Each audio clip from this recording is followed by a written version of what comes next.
Hello, Scorpio, and welcome to Ultra Instinct Tarot. My name is Andres, and I will be the one taking care of you for this reading. Just to let you know, you're the third video I have recorded today, and that is the first time that I've done that intro. that intro has came out normally. Oh, interesting. Okay. That video has come out, or that intro has come out normally-ish. Except for this part. So I will be receiving the help from these three homies. These are all books that all cover tarot, the same thing. So they are all same, but different. But different, same, but different. Same, but different. And I will just go ahead and start with the Queen of Cups. And I'm going to pause for a little bit. Hold on. Okay, interesting. I'm back. So I paused it because one thing to note, the Queen of Cups came up, which is the Water of Water. So I could also say the Mom of Moms. And the thing I most fear is my mother, to be honest. And she just walked into the house as soon as this card came up. And I had to pause because I was scared. So this is going to be talking about something that is your fear, something you're scared of. So I'll read this card and I'm going to conquer my fear and say, who cares? I'm going to be me and keep going. So the Queen of Cups. Her image is of extreme purity and beauty with infinite subtlety. To see the truth of her is hardly possible, for she reflects the nature of the observer in great perfection. The Mom of Moms. The Queen of Cups is my birthday court card, and that's Milo DuQuette talking. So please be warned that the objectivity of my comments may be obscured by clouds of narcissism. But honestly, who am I to argue with Crowley? Harris's Queen of Cups bears striking similarities to the second major arcana, the High Priestess. As a matter of fact, if you were to trim the borders of the two cards and place the Queen of Cups upside down above the High Priestess, you would see that they match in a dizzying display of synthetic projective geometry. Both cards present the image of a great cup, the stem of which is formed by the body of a goddess. To the second, or the major arcana, the second is the cup of the virginal goddess of the moon. The Queen of Cups is that of the great mother goddess. Water of Water is tantamount to saying reflection of reflection, or mirror to mirror. The Queen of Cups is popular and makes friends easily because when others look at her, they only see themselves. Crowley tells us that she is the perfect agent and patient, able to receive and transmit everything without herself being affected thereby. To liberals, she looks like a liberal. To conservatives, she looks like a conservative, when in truth she may be neither. If ill-dignified, she can be dangerous and cruel, distorting the reflections she casts back on her unsuspecting victims, who then see only monsters in the mirror. So fellow Queen of Cups include Paul McCartney, Jacques Cousteau, John D. Rockefeller, Nikola Tesla, George Orwell, and Gerald Gardner. Cool blues and blue-greens dominate this card as they do the other Cups court cards. And if you're curious about this, the High Priestess and Queen of Cups, I'm gonna pull out the High Priest. I'm gonna look for the High Priestess real quick. So it says I have to put the Queen of Cups upside down above the High Priestess. Okay. Number 2. Okay, so she's not at the beginning.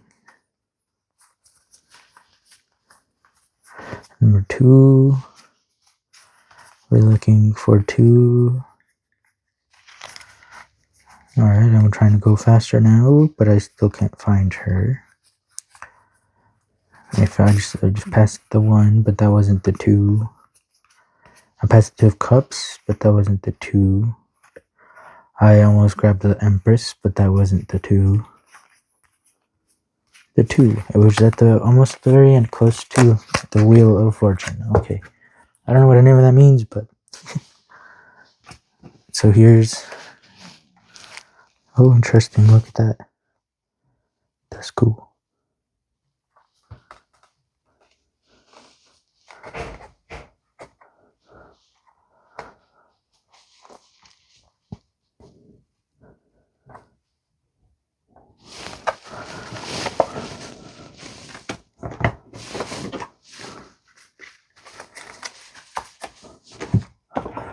And moving along, yep, the 10 of Swords, Ruin. I was just talking about fears. And these swords are all things that are in the mind. So these fears don't necessarily have to stick around. Ruin. Can you find 10 swords in the 10 of Swords? It's very difficult. Crowley tries to help us. 1, 2, 3, 4, 5, 6, 7, 8. Oh, there's a 9 one here that's broken. Which one is 10? I wonder if these are different. Then that would be 10. Okay. Sorry, I just. So the hilts of the swords occupy the positions of the Sephiroth, but points 1 to 5 and 7 to 9 touch and shatter the bright central sword, the 6, which represents the sun, the heart, the child of Chakma and Bina. The 10th sword is also in splinters. So let me bring out the... So comparing the two now. This is the 6, this one that's broken in the center after being shattered by the ones around it. There are 3 swords that form the middle pillar, the lowest having a crescent moon on the handle. The next sword is placed upon the blade of the first and has an orb as part of its handle. The blade of the second sword is placed upon the heart-shaped pommel of the central sword, whose blade is broken into 3 pieces. It is difficult to put a good spin on this card. Harris herself reports, I have done the 10 of Swords and promptly Russia takes up arms. Along with the other 10, the 10 of Swords can't degenerate any lower without completely changing suits. Sol and Mercury ruled Gemini brings a complete identification with the mind and the intellect, which in this card are in the very process of being destroyed. It is the ruin of the intellect, Crowley intones, and even of all mental and moral qualities. Ouch. I mean, that sounds horrible, but isn't that what they say is the point of meditation, to be able to do that? So after hearing all of those bad, ways to describe the 10 of Swords, if I tell you that's what I want out of you when you meditate, then you're like, oh, okay, well, that's good that all that happened, and I know how to do that now. Okay, this is the one that popped over here, and I was wondering why. And I was wondering if it was gonna come out upside down, because I don't do reversals. I don't go that far into this stuff.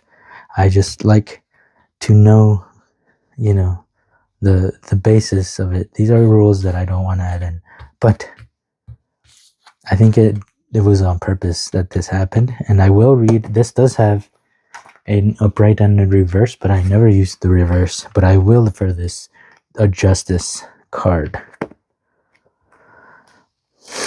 Major Arcana, and it is the 11.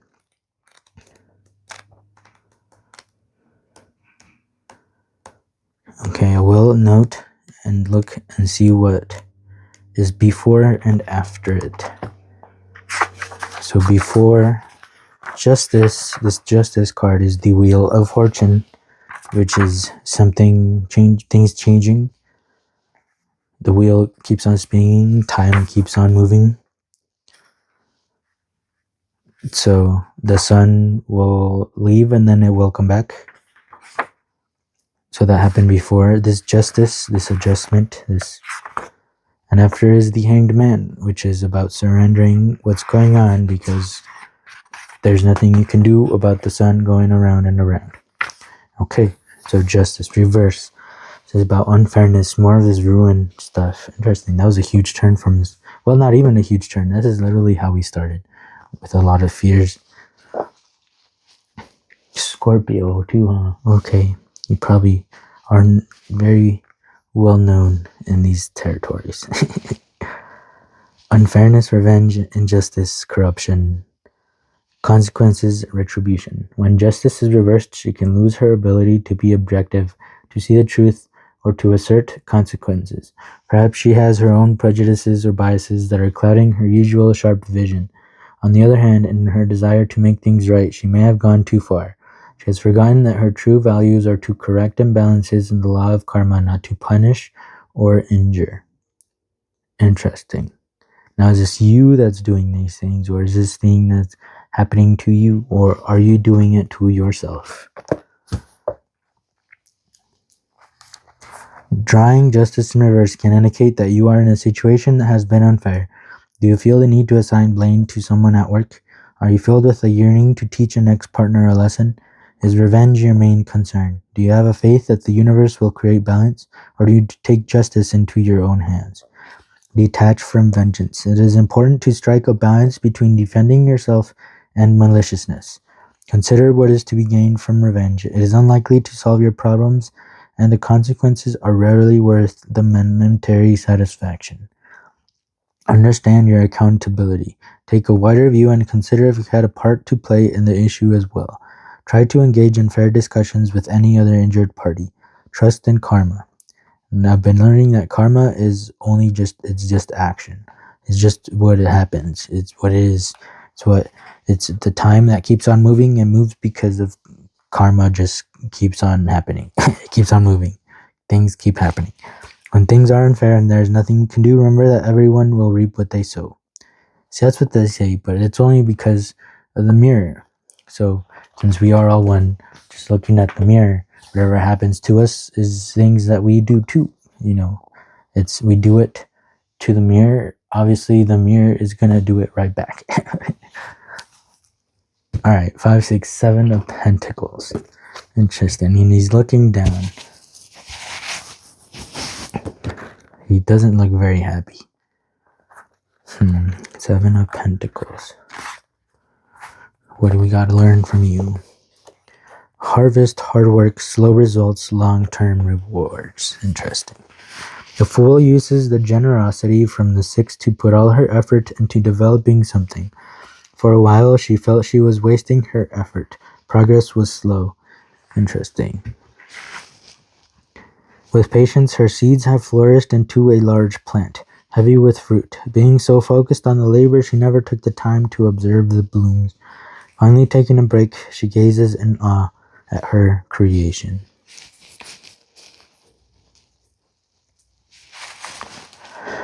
Do you want to do something that feels too daunting? Think of recent professional, creative, or personal achievements that you nearly gave up on because they were so much work. Were you ever frustrated with your progress? Did you feel like you would never make it? How does your perspective change now that you've accomplished them? Look back at all the things that you had so much trouble with for the longest time, and look at yourself doing them now, and see how much less of a hard time it is. How easier it's getting. Evaluate your accomplishments. As you push forward with your goals, take time to appreciate everything that you've worked so hard for. Be proud of what you've achieved. If there are no results, the only thing that matters is, are you improving? If you are improving, then the results are going to keep coming. Are going to eventually, since all of this effort and all of this love is going into this work, then the results will all naturally follow. Yeah, look for signs of progress. Don't minimize your achievements. Find 3 things that are evidence of how much you've grown or progressed with your current project. As long as you've been growing and progressing, be proud of that. Reward yourself. Even the smallest things are worth being happy about and celebrating. Keep yourself motivated with positive reinforcement. Give yourself a pat on the back. Nice. That is a huge difference from the creator. Wow. But that is kind of a mom of a mom. But the feeling is different here now. Interesting. Okay. This is cool. We are in the fire. What is this? Is this the king? This is the king of fire, which is movement, fire, the will. They call it the will of fire because fire keeps moving, it doesn't stop. The creator. A Zen master in this card has unharnessed the energy of fire and is able to use it for creation rather than destruction. He invites us to recognize and participate with him in the understanding. Interesting, the justice part, huh? No more destruction. Use it to create instead.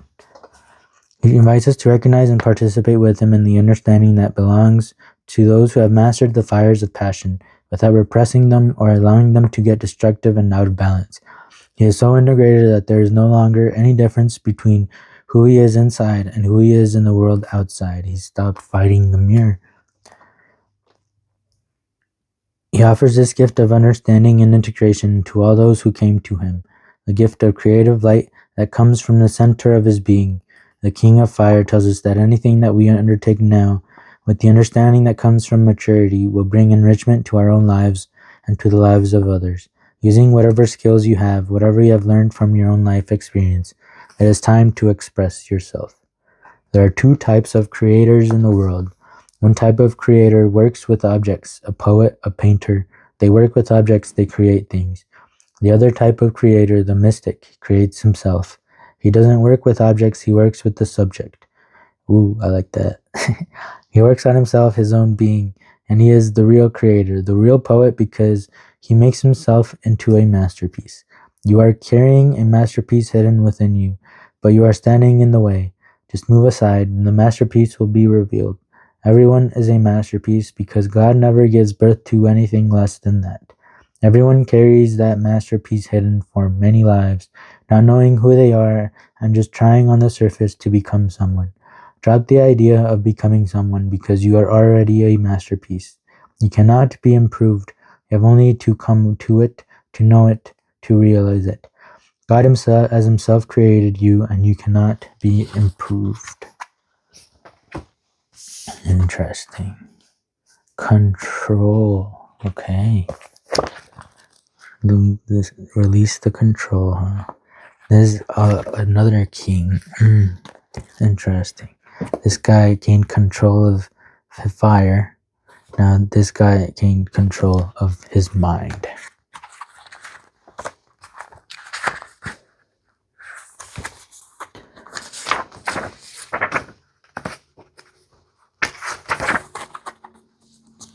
Yep, it's taking me a bit to get to there. Okay. There is a time and a place for control. But if we put in charge, okay, I'm gonna start over. This apparently took a little bit. Yeah, because of this, we're in the swords here. Okay, interesting. Okay. There's a time and a place for control, but if we put it in charge of our lives, we end up totally rigid. The figure is encased in the angles of pyramid shapes that surround him. Light glitters and glints off his shiny surfaces, but does not penetrate. It's as if he is almost mummified inside the structure he's built up around himself. His fists are clenched and his stare is blank, almost blind. Yeah, the lower part of his body beneath the table is a knife point, a cutting edge that divides and separates, because that's what the mind does.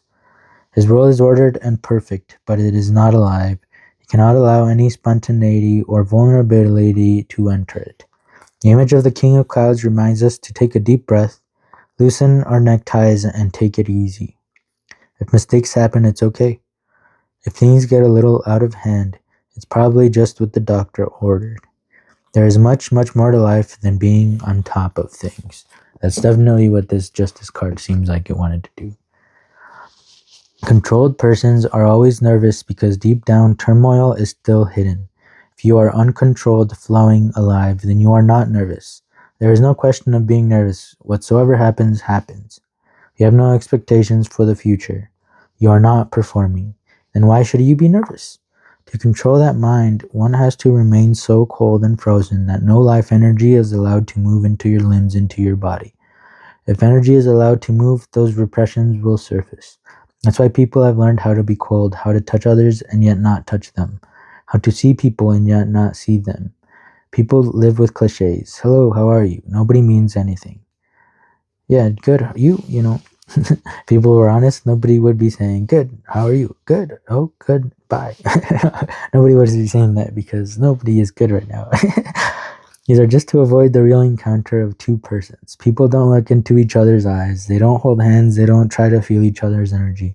They don't allow each other to pour. Very afraid. Somehow just managing, cold and dead in a straitjacket. Yeah. We want the creator to be creating. Okay. I feel like this Scorpio, I feel like you are definitely making sense of what is being said. And we shall end it with some advice from the Office Oracle deck. And I'm loving where this advice is starting. Yeah. No more ruin. Don't give up on your dreams.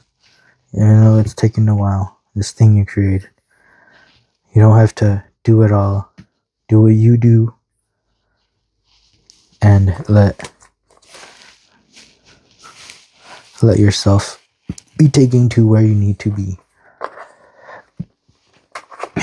Dwight Schrute is manager. Your dream is right in your face. You did it. You finally did it. Dwight even left Dunder Mifflin when he thought he wouldn't be manager anymore, and look at him now. Who would have thought? And while you're living that dream, become the manager of yourself. Take control of that human vessel. Interesting. See, this said relinquish control. But this is saying, I mean, you still gotta drive, you know, eventually you still somehow, you know, so take control of that human vessel and watch it do wonders. See, okay, you can't watch it do wonders. You can't watch it and be in control at the same time. Because if you're watching something like a show, you can't control what happens in the show.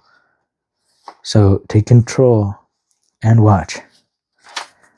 Be who you've always wanted to be. Stand up, be proud, and say, Dwight Schrute is manager. Yep. Identity theft is not a joke, Scorpio. Be yourself. Nothing else in the world matters. If we all really wanted to be the same, then we would still be up in heaven. We wanted to explore something different, though, so now we are here. So now you find yourself at this odd, weird, singular human. Why don't we see what it can do? More of watching your human vessel. Interesting. And that's how you take control, by watching. This is you saying no.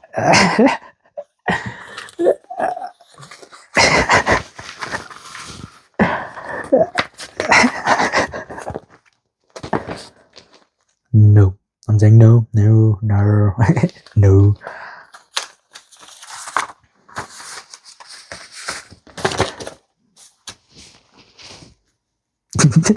That's what I'm going to leave you with. Take control by just watching. So make sure you watch the next one. A